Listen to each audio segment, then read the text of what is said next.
ছাত্রছাত্রীরা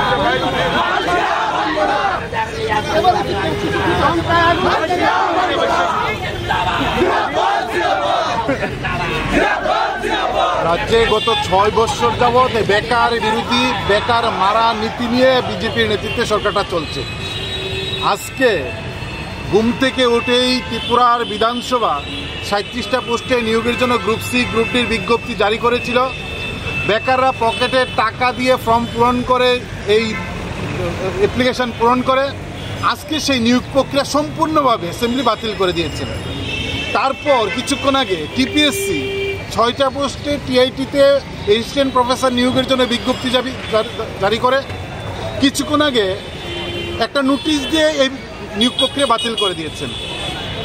সরকার যখন একটা নিয়োগ প্রক্রিয়ার জন্য বিজ্ঞপ্তি জারি করেন তখন বিধানসভায় বসে কোনো মন্ত্রী হিন্দিতে কোনো মন্ত্রী বাংলাতে ডাক ডোল পিটিয়ে এই বিকাশের প্রচার করেন, নিয়োগ করছেন, আর গোপনে নীরবে এই নিয়োগ প্রক্রিয়া কিছুদিন পর বাতিল করে দেন।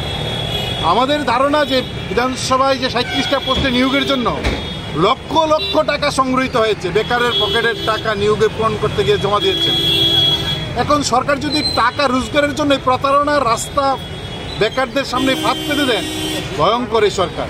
আমরা বামপন্থী ছাত্র যুবরা দাবি করছি রাজ্যের শিক্ষিত বেকাররা ঐক্যবদ্ধ হন।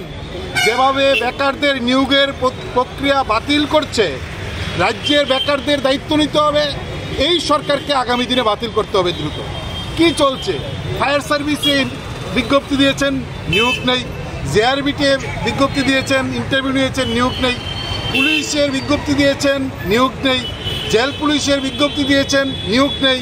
বলে এই যে বিজ্ঞপ্তি জারি করছেন রিক্রুটমেন্টের, আর তার কোনো খবর নেই। বলে বেকার মারা নীতি, বিজ্ঞপ্তি জারি করে নিয়োগ প্রক্রিয়া মারার প্রশ্নে সরকার যে গুরুতর অন্যায় করছেন, বেকার বিরোধী নীতি করছেন, তার নিন্দা আমরা জানাচ্ছি।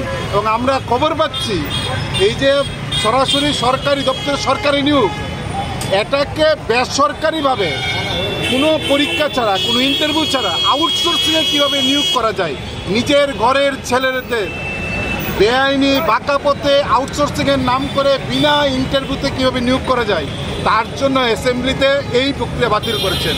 আমরা তার নিন্দা জানিয়ে বেকারের কাজের দাবিতে আমরা এই মিছিল